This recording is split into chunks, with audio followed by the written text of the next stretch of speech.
Hello guys again.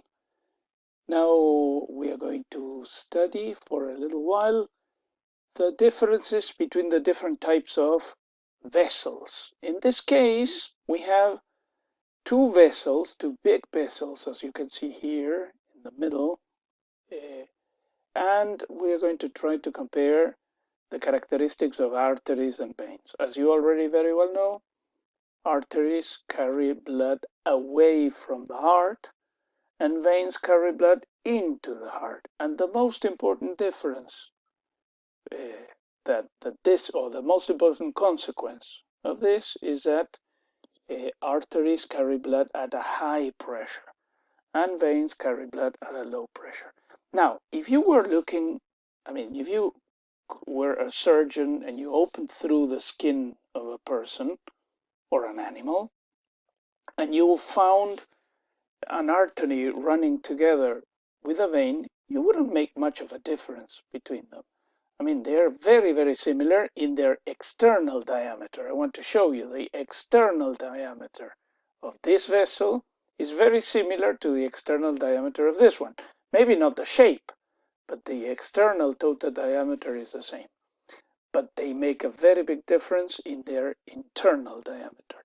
Now, if you take a look, the most obvious difference between them is that the artery has a very, very thick wall. We can even see the cells making up the wall. Each one of these are cells in this picture, which is magnified more than 200 times.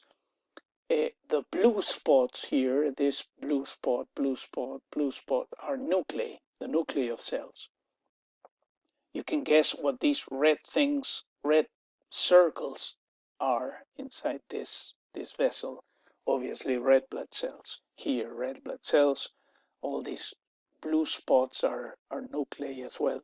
Well, okay, so here we have several layers of cells, yes, making up the wall of this vessel. And the lumen, the light, the space inside is rather narrow, rather small. Instead, this vessel has got a rather thin wall, just 1-2 layers of cells, yes, and although the external diameter is more or less the same, the internal diameter is huge compared to the other one, okay? So this is clearly a vein, and this one is clearly an artery, okay?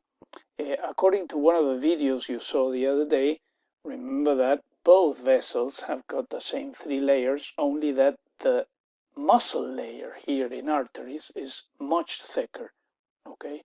And this has a couple of reasons. There are a couple of reasons for this. Arteries carry blood away from the heart. We said they carry blood at a high pressure. So this high pressure cannot make the wall, this very thick wall, burst, okay? Instead, remember that we living organisms are radically economical, and so we are not going to spend a lot of material and energy to build up a thick wall when we need a thin one, when a thin one could be enough.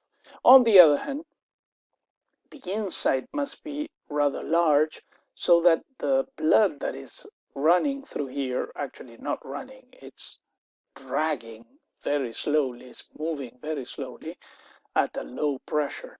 So there is nothing that can stop it, okay? Imagine you were with a hose watering the plants in the garden or washing the car, and the water was just dripping off. If you put your finger there, no water would run out, but that's too much of an image. At the same time, I would like to show you, look at this little circle here, this little circle here, this little circle here, which is only one thick cell, okay? I cannot enlarge it here during the video, but only one cell thick, okay? And very, very tiny. This is a capillary. This is another capillary. This is another capillary, okay? This is a little bit bigger, okay? This is already a small vein, a venule. This is a small artery, an arteriole, okay? And now look at this one. This one is, obviously these vessels are cut through transversally. This vessel instead is cut longitudinally, okay? You can see the thick muscle walls. But then look at this branch over here. Only one red blood cell at a time running through, and a very, very thin layer. Obviously, this is a capillary, okay? So these are the fundamental differences between these vessels. We can talk about it later on, or you can make questions about this later on. But let me try this. What do you think this is? Look at the shape. Doesn't it look like the vein before? But then look at the wall. It looks like an artery. So what is it? Actually, this is an artery that has been cut diagonally through, okay? And so we can see it, but this we will talk about it later on. That is, what I want to show you here is that the shape of the vessel must not confuse you.